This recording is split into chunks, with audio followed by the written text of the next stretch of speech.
Hello, and welcome to the Healthy Heart Ambassador Blood Pressure Self-Monitoring Program, Nutrition Education Session number 2, Reducing Sodium Intake. So I'd like to welcome everybody to today's class. And what we're going to do today is really take an in-depth look about how reducing sodium can have an impact on lowering our blood pressure.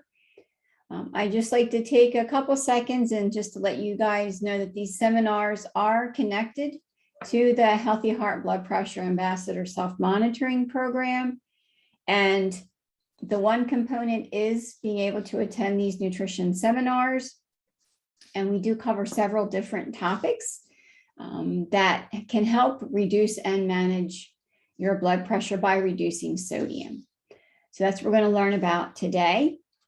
Since we are in a virtual environment, I will be posing some questions. So just when those questions are posed, just kind of think about that. Our contact information will be at the end of the presentation in case you would like to forward your questions. We'd be more than happy to answer them. Okay, so for the next slide is going to be an overview of our agenda. So what we're going to talk about today is nutrition and blood pressure facts. What is sodium? Reducing sodium intake, low sodium meal options, choosing healthier options, and the low sodium lifestyle. Why does it work? Next slide, please. Okay, so just as an introduction, the nutrition choices that we make have a direct impact on our blood pressure. These nutrition seminars address various ways of eating that we should be mindful of to stay healthy and to effectively manage our blood pressure. Next slide, please. Okay, and so with nutrition and blood pressure, we want to look at the recommended intake of sodium. The 2010 Dietary Guidelines for Americans recommends that everyone consume less than 2,300 milligrams of sodium per day. However, there are special populations that generally benefit from following lower sodium, so less than 1,500 milligrams per day.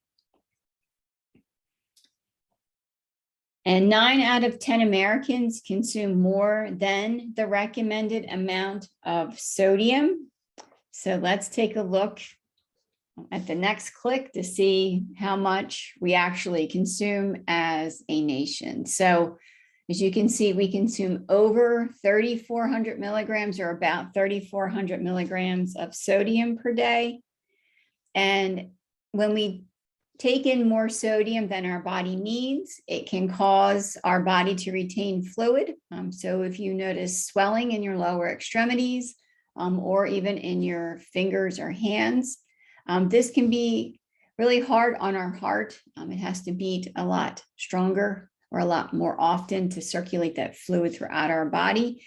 And it makes managing blood pressure more difficult.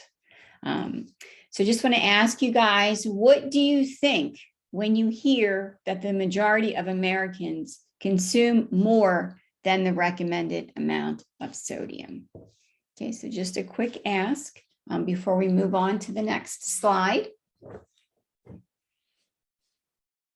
Okay, so we really want to focus in on who should be most concerned about their sodium intake. So we are going to review who's at risk or who's at higher risk for developing heart disease.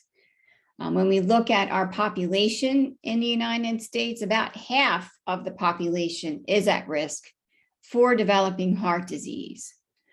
So as you see on this slide, individuals that are over the age of 51, those that are African American, individuals that already have a diagnosis of hypertension, as well as diabetes and chronic kidney disease.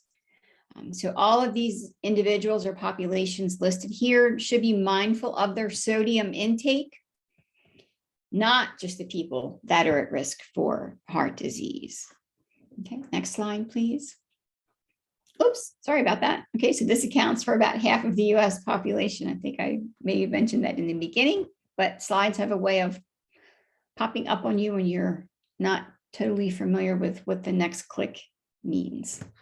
Okay, so it is very important for those of us that are managing or trying to manage our blood pressure to establish healthy nutrition and lifestyle habits, to gain a path to wellness, health, and well-being as we get older, and also to prevent other chronic diseases from affecting our quality of life.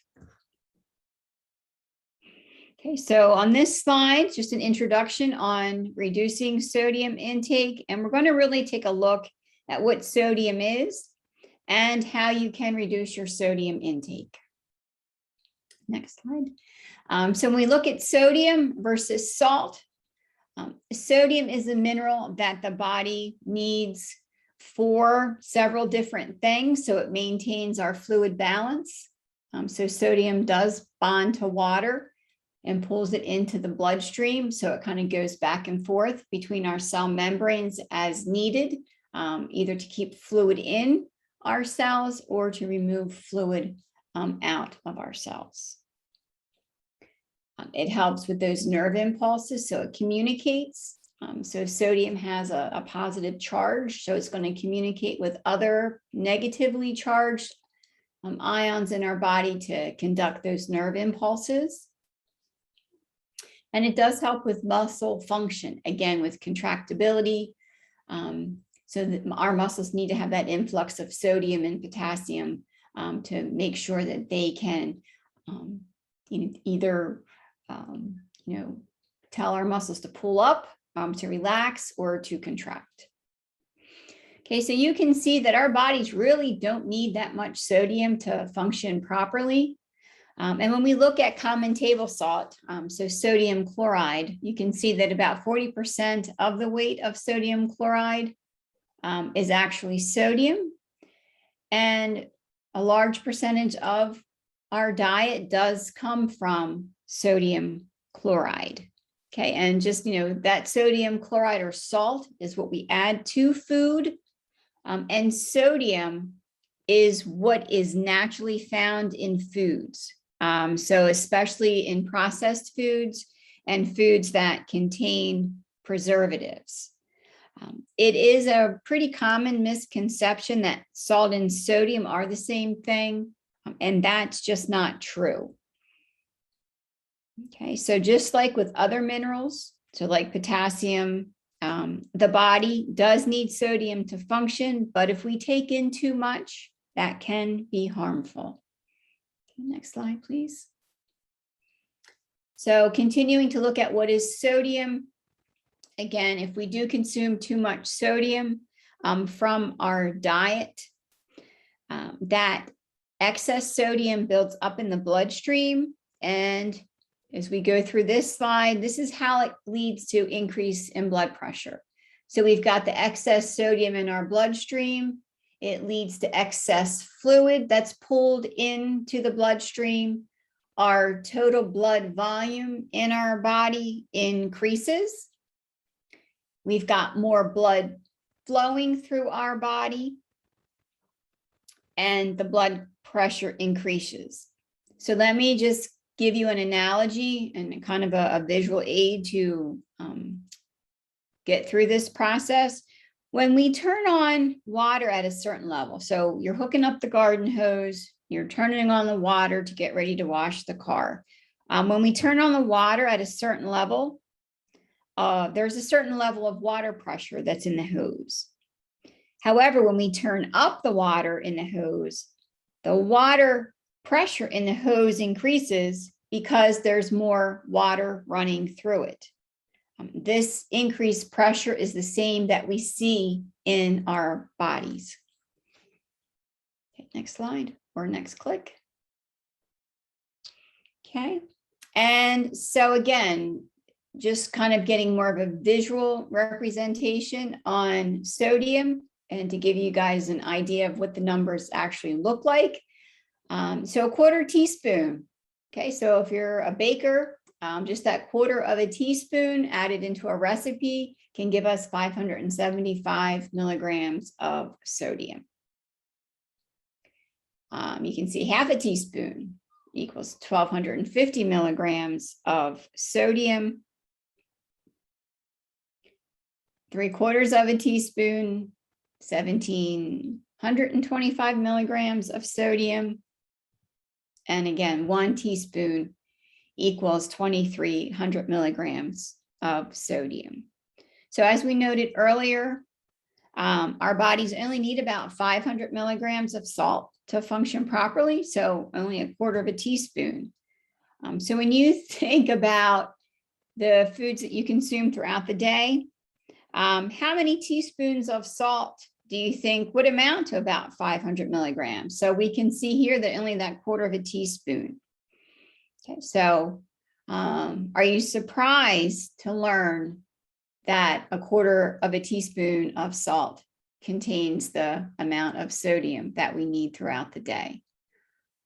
So if you can really hone in on some of the nutrition facts information to see where you're at, try to consume only 1,500 milligrams of sodium or less per day. Okay, so that's only, a little bit less than 3/4 of a teaspoon. Okay, next slide, please. So as we look at where the salt comes from in the foods that we eat, we want to kind of give you guys an ask. So what foods do you think are high in sodium? So we kind of have the graphic here of the salty 6. Okay, but more than 75% of sodium comes from the food that we eat that's processed. Okay, so anything that comes in a package from the store. So when you look at this, most things that we do eat go through some sort of processing before we get them from the store. The salt in our diet comes from salting our food, but not as much as you would think.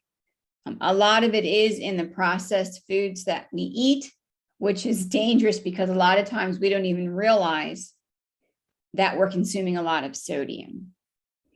Okay, there's some sodium that is naturally occurring in fruits and vegetables and meats as well, but for the majority, a lot of sodium comes from processed food. So you can see chips and pretzels, bread, condiments, so mustard, ketchup, cheeses, especially hard cheeses have more sodium. Processed meats, so think luncheon meats, salami, pepperoni, cured meats, so like corned beef, anything that's been salted or cured is going to have a lot of sodium.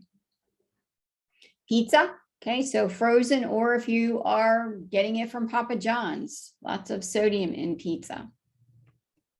And canned goods, so think soup or vegetables. So if you're not already using a lower sodium variety, it's perfectly fine to rinse those vegetables or especially canned vegetables under running water to get rid of some of the excess sodium, and then to cook them in a low sodium broth or water with some other seasonings like pepper, anything that's a non-sodium seasoning. Okay, and for canned goods for like soup, definitely look for the lower sodium varieties. Okay, next slide. Oh, and baked goods. Okay, so anything that you're getting at a bakery, again, any type of quick bread, regular breads, cakes, pies, candies, cookies, all of those baked goods tend to have added sodium. And if we are adding salt to our foods, so trying to really replace that salt shaker with some other spices that are more heart healthy. Next slide. All right. So what can we do to reduce sodium in our diet? Okay, so what can you do? All right, so definitely eating more fruits and vegetables will help reduce the amount of sodium that we take in. So again, fresh, frozen, no salt added canned vegetables. And again, we talked about rinsing canned vegetables if you can't find the no salt variety. And even beans, so that the water that the beans are in is usually salted. So you want to make sure to rinse any type of bean as well. And again, you can go ahead and cook those up in a low sodium broth or even a little bit of water or low salt or no salt tomato sauce or tomato paste to enhance the flavor. And again, using fresh meat, so poultry, lean meat, fish, chicken, instead of anything that's processed, will definitely have less sodium. But just keep in mind when you do get fresh meat, sometimes meat manufacturers will inject meat with a sodium or a brine solution to plump it up, make it look bigger. So a lot of times you might be paying for that added extra brine weight versus actual meat. Meat manufacturers may or may not put on the label that the meat has been injected with a brine solution. And again, looking at ready-made mixes, sauces, those types of instant noodles, instant rice, anything that's processed is going to have a fair amount of sodium in it. So just be careful about anything like that. So like ready-made taco seasoning, ready-made sloppy joe seasoning, bouillon cubes, anything like that, ramen noodles, anything that's instant and quick is going to have a tendency to have higher sodium levels. Okay, there's a lot of different spices out there. I know McCormick does have a pairing list on their website, as well as the American Heart Association. So if you go to heart.org and type in heart healthy spices, they have a whole listing of pairings with spices with meat, with fish, with poultry, chicken, anything. So kind of use your creativity and use some different spices to flavor up your meats. When you go out to eat or even get takeout, ask that they prepare your meal with no salt. Okay, they should be able to honor your food preference and the way you would like your food prepared. And again, it's very important, as we are cooking more at home, hopefully that reading the nutrition facts panel will give a good indication of that food and its sodium levels. So you basically and essentially want to choose the options that are lowest in sodium. Okay, and when you can, buy low sodium, lower sodium, reduced sodium, or no salt added options when available. Okay, so the government does set requirements on the meanings of the terminologies here on this slide. So as you guys have, if you're salt sleuths, you've probably looked at the food labels. And a lot of times you can see different claims on the food label. If a particular package does have a food claim on it, it does mean that it is regulated. So when you do read the food label, it's important to look at the serving size and how many servings that are per package. So some packages might have 2 to 4 servings.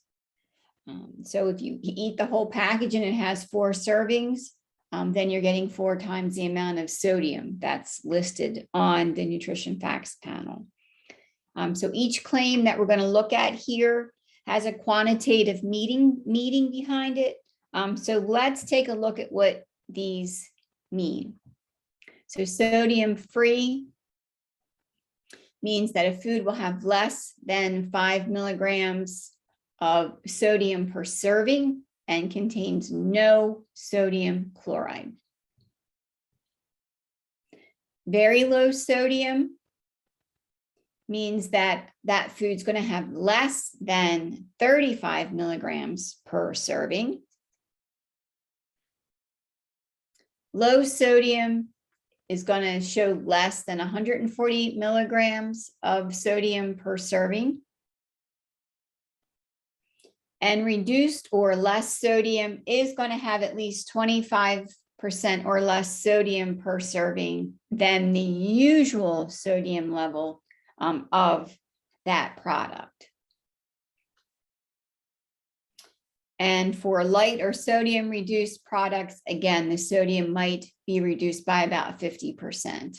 So just for instance, if you Progresso beef and barley soup, if the original version had 1,000 milligrams of sodium per serving, then the lower or sodium reduced will have about 500 milligrams per serving. Okay, so again, we want to look at our meals throughout the day and what we can do to reduce sodium. Okay, so when you think about breakfast, just kind of think about your breakfast meal for today. What are, excuse me, what would have been some sources of sodium? Okay, think about lunch, as you prepare for lunch or what you had for lunch yesterday. What foods might you have eaten that had sodium? Excuse me. Okay, and the same thing for dinner. Think about what you're preparing for dinner tonight or what you had for dinner last night that may have been a source of sodium. So again, when we look at breakfast, whole wheat toast, okay, we know that, some breads have sodium. So really look at that nutrition facts panel to see how many milligrams of sodium are in one slice of toast. Peanut butter, whether it's natural or more processed, again, look at the sodium for the peanut butter. Bananas and blueberries might have a little bit of naturally occurring sodium, and the same with milk. Again, we look at lunch, quinoa salad with black beans. So we've rinsed our black beans. We've added in loads of fresh vegetables. We have avocado, which is a heart healthy fat, and we've put in a cup of milk. And then same thing, we look at dinner. We've got a great piece of grilled chicken. Okay, we've seasoned it with something other than sodium. We're having some brown rice, some broccoli, and we're going to round it out with a cup of milk. Okay, so what do you guys think when we look at these meals? We really want to kind of look at which options have less sodium for each of the meals. Okay, so we want to ask ourselves as we move forward, how can we improve some of the healthier options? Okay, so I think we can check out the next slide. And we want to, again, if you guys remember, in week 1, we kind of had a this or that slide. So for breakfast, what options might we have?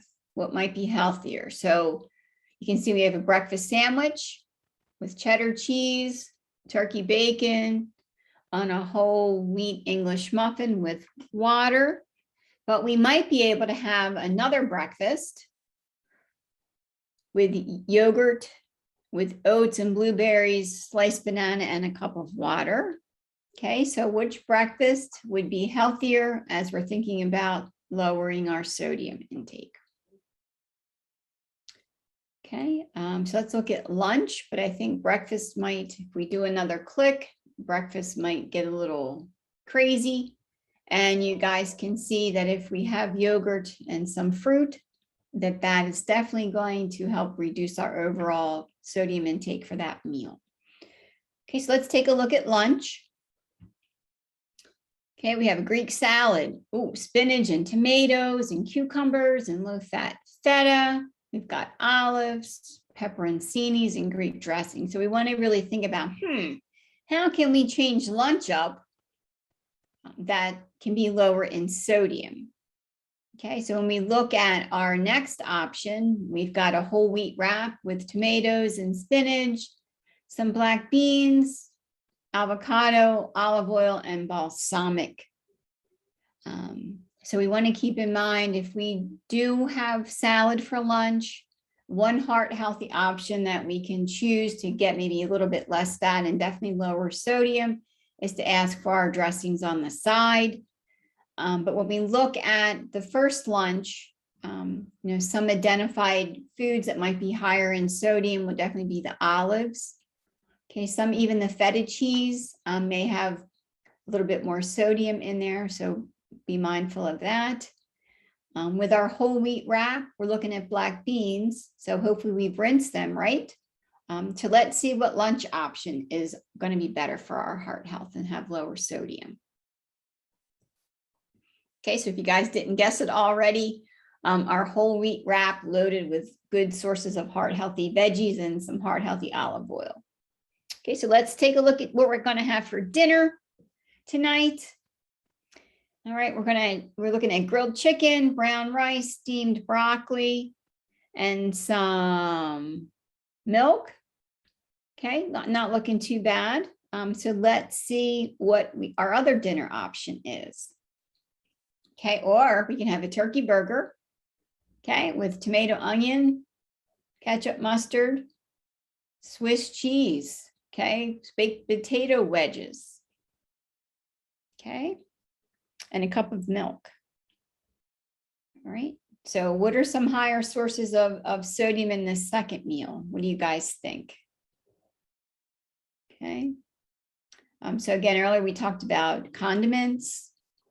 We talked about breads and rolls or buns.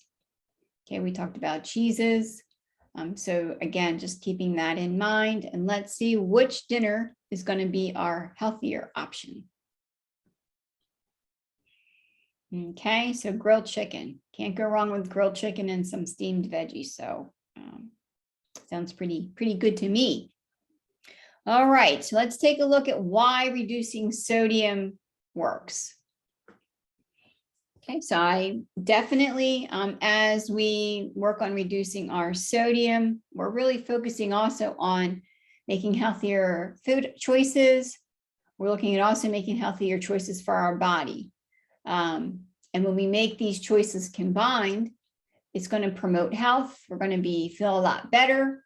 We're going to know that we're going to be doing something good for ourselves and for our body. And this can go a long way towards preventing chronic disease. Okay, so such as diabetes, such as kidney disease. So these are diseases that need to be managed pretty much 24/7, 365 days a year. We want to work on reducing our sodium because we know that it can take fluid away from our body. So it can also help with managing our weight. So we're not having that swelling in our lower extremities or our hands or our fingers. And it does a better job at helping us manage our blood pressure by making those lower sodium choices, food choices throughout the day. And so ultimately, by reducing the amount of sodium that we take in each day, we will feel better. That is the goal of the Healthy Heart Blood Pressure Program, is that you will feel better. You will hopefully be eliminating some of that bloating or weight gain that may be associated with fluid retention. And again, by keeping our fluid balance where it needs to be, it's going to be a lot easier to manage our blood pressure over the long term. All right, so when it comes to some discussion questions in this virtual format, we're going to post some questions up, and please ponder them, think about them, and if there's anything that you would like to discuss more, then you will be able to email us, and we'll have our information at the end of the presentation. Okay, so some questions that we would like to ask you as a participant are going to be, number one, how could you change some of your food choices so that you're taking in less sodium throughout the day? Okay, so think about what you've eaten so far today, or what you've eaten yesterday. Okay, think about, how do you feel after consuming a lot of salt? Okay, do you feel bloated? Do you feel thirsty? Okay. And again, so being mindful of the foods that you've eaten, and if they were higher in sodium, what would be a better alternative to help reduce your overall sodium intake? Okay. How could you change some of your food choices to take in less sodium throughout the day? What does that look like for you? What would you change? What would you do differently throughout the course of the day? What would you add in? What would you take away? And think about, after you've eaten something that's really salty, okay, or after a day of consuming a lot of salt. So I'm thinking, maybe like some potato chips at lunchtime, or, or maybe if you've eaten some steamed shrimp and they've got Old Bay seasoning, or you've eaten some other type of shellfish and it's got seasoning, how do you feel? Okay, what changes do you notice in your body after eating a lot of sodium? Okay, and then also think about all of the lower sodium foods that you can purchase at the grocery store. Okay, such as fruits, vegetables, lean meats. Okay, so hopefully by listening to all the slides in this presentation, you have started to think about ways that you can reduce your sodium intake, and really honing in on what low sodium means on the nutrition facts label. And in the end, what can you do to ensure that you aren't taking in too much sodium each day? Okay. And as we learned in session, or in nutrition ed class number 1, and as we'll learn in today and in the subsequent lessons, the impact that physical activity has on our blood pressure. So we want to emphasize physical activity, and that regular physical activity can lead to a significant reduction in blood pressure, as well as improving other cardiovascular risks. So maybe elevated cholesterol, elevated triglycerides, and strengthening our heart muscle by being active. Okay, and being active can have a more positive effect on reducing our blood pressure, more so than sometimes even taking medication.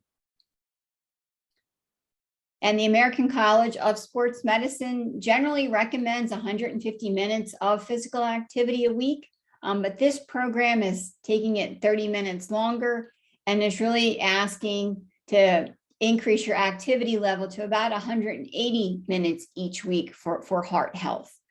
Okay, so this can help with a reduction in our blood pressure, could help with a reduction in weight. And as we learned last week, reducing weight can reduce our blood pressure. So it's a win-win situation if we can find ways to be more active, at least 6 to 7 days a week for 30 minutes. And again, just sharing with everyone the resources that are used in these presentations as a reference, just to show you the impact that being physically active can have on our heart health. And really thinking about some ways that you can add physical activity into your day. Next slide. Okay, so in terms of the content for the CDC's content, this is the last slide for that, but we wanted to also talk to you more and give you some more information about numbers that you may be working on with your healthcare provider. So we're going to move into the next segment of our presentation called Know Your Numbers. Okay, so specifically, we're going to review cholesterol. We're going to talk about blood pressure a little bit more. We're going to talk about blood sugar and body mass index. So next slide, please. Okay, so again, we just wanted to give you an overview of your cholesterol, triglycerides, blood sugar, body mass index, waist circumference, and what these have to do and how they tie into your heart health. So when we think about cholesterol, if your doctor orders a cholesterol profile, it's going to look at your total cholesterol. Your total cholesterol is made up of the profile of good and bad. When we think about cholesterol, the optimal level is less than 200.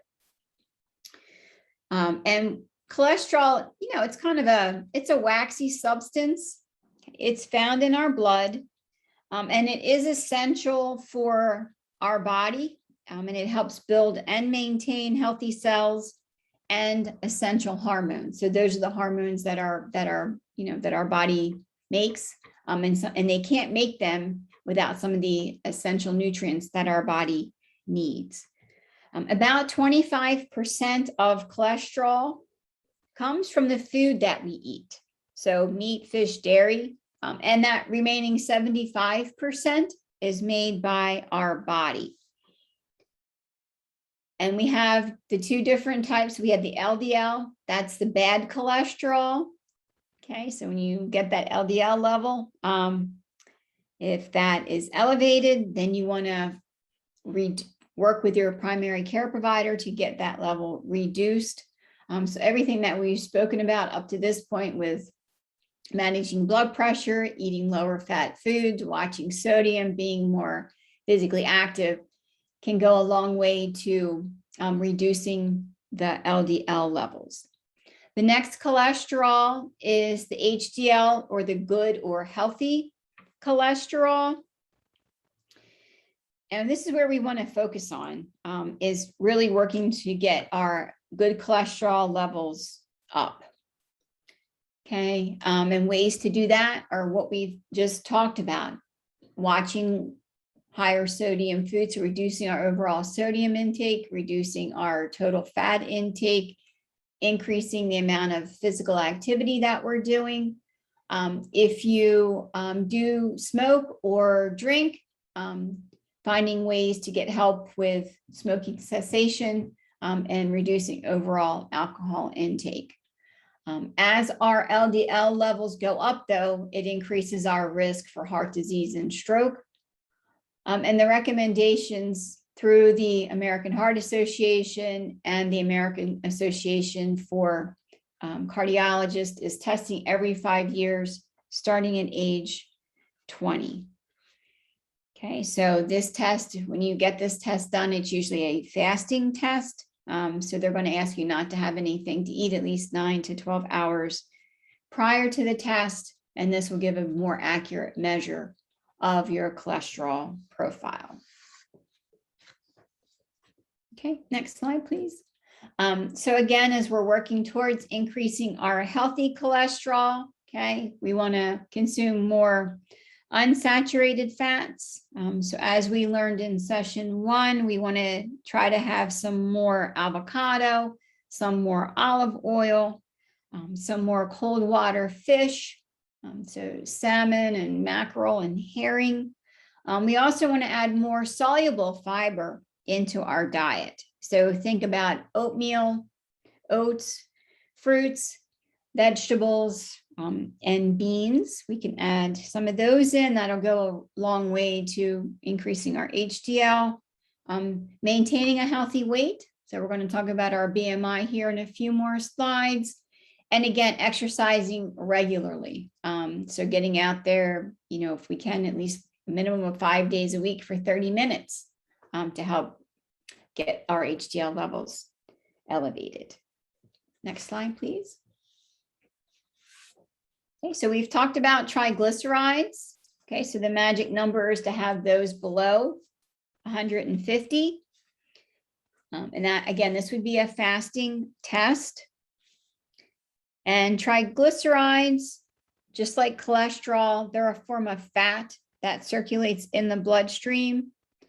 But they are responsible for energy that our tissues need to function as well.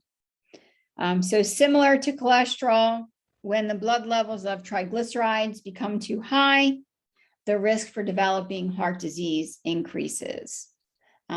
So again, it's recommended to test every 5 years, beginning at the age of 20. And again, lifestyle changes that can help lower our triglyceride levels include maintaining an ideal or a healthy body weight, avoid fatty foods and foods that are high in cholesterol. So fried foods, higher fat meats, like 75-25 or 80-20 hamburger mixes. So again, eating more fresh fruits, vegetables, non-fat or low-fat dairy products more often can help reduce our triglyceride levels, as well as eating foods that are high in unsaturated fats. Again, so those olive oils, avocados can help reduce our triglyceride levels, reducing our alcohol intake, so not drinking to excess. And then again, exercising moderately for 30 minutes, 5 days a week. Okay, next slide, please. Okay, so if your doctor has told you that you need to reduce your triglycerides, again, exercise, exercise, exercise, maintain a healthy weight, get help to quit smoking if you are still smoking, and do not drink alcohol to excess. Okay, next slide, please. Blood pressure. Okay, so that might be why you are in the program, or why your doctor referred you into the Healthy Heart Ambassador program, was to help better manage your blood pressure. So ideally, this is what the American Heart Association recommends, and what's considered normal is less than 120/80. And continued high blood pressure or unmanaged high blood pressure can permanently damage many of our vital organs. As you can see, so our heart, our brain, our eyes, our kidneys. But believe it or not, our blood pressure can vary minute to minute with changes in our exercise, changes in our stress level, any change in sleep pattern, and even changes in our posture. So from sitting to standing up, and vice versa. But normally our blood pressure should be less than 120/80.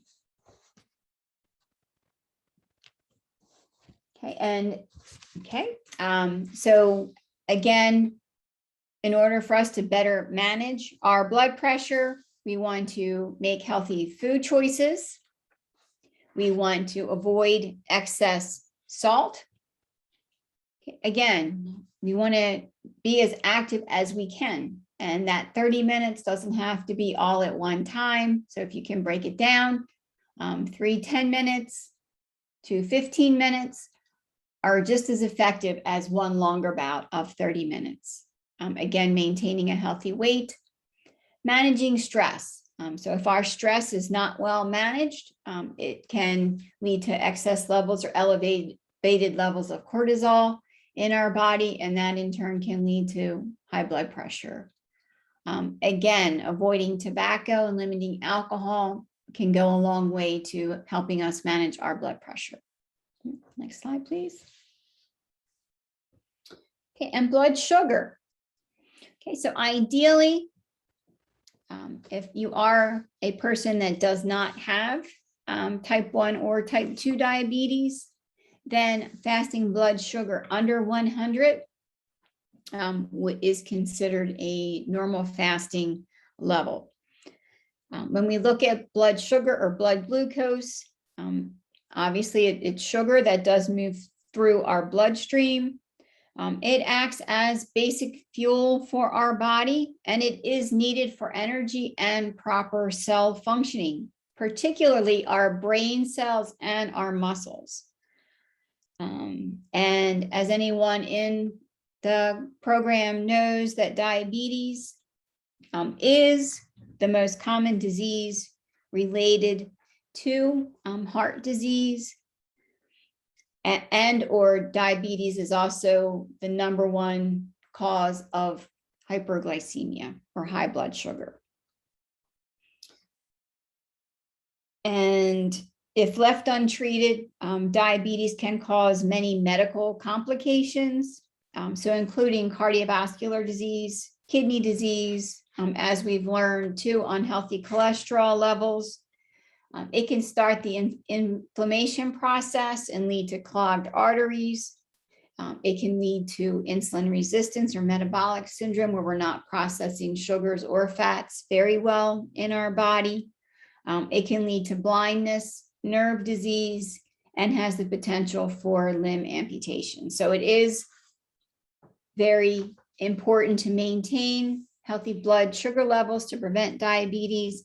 And again, you can see by a lot of the other lifestyle and behavior changes that we've mentioned earlier, again, being active, eating plenty of fiber and whole grains, maintaining our healthy weight, and really paying those fad diets no mind. So skip the fad diets, eat plenty of healthy choices.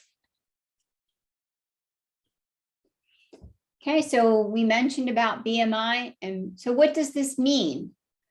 So when we talk about our body mass index, it's a ratio of our height to our weight.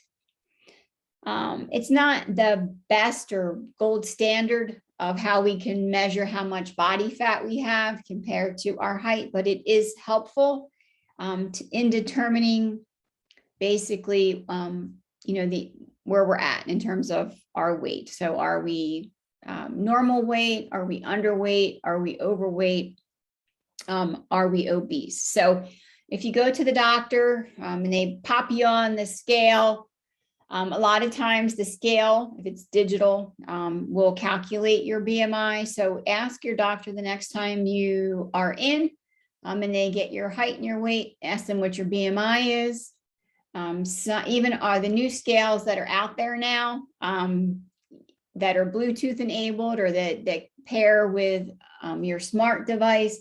If you put in your height in an app, say MyFitnessPal, and then you hop on the scale and you put in your weight into MyFitnessPal, it can calculate your BMI. So just keeping in mind, normal weight individuals, your BMI is going to be between 18.5 and 24.9. So this is where we want to be. This is where, we can have more of an impact to not have, have our blood pressure be significantly elevated or to have our blood sugars be significantly elevated.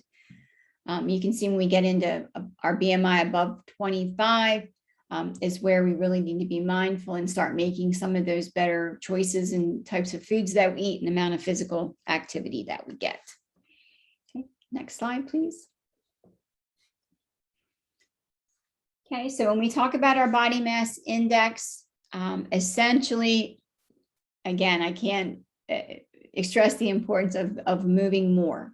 Okay, we want to burn more calories than we take in, and this can help us reduce our overall risk for heart disease and for diabetes and elevated blood pressure. If we're moving more, we're eating healthy, and we are just being very mindful of our daily choices. Can go a long way in helping those BMI gradually get lower and lower so that we could be and hopefully will be in that normal weight range. Okay, next slide, please.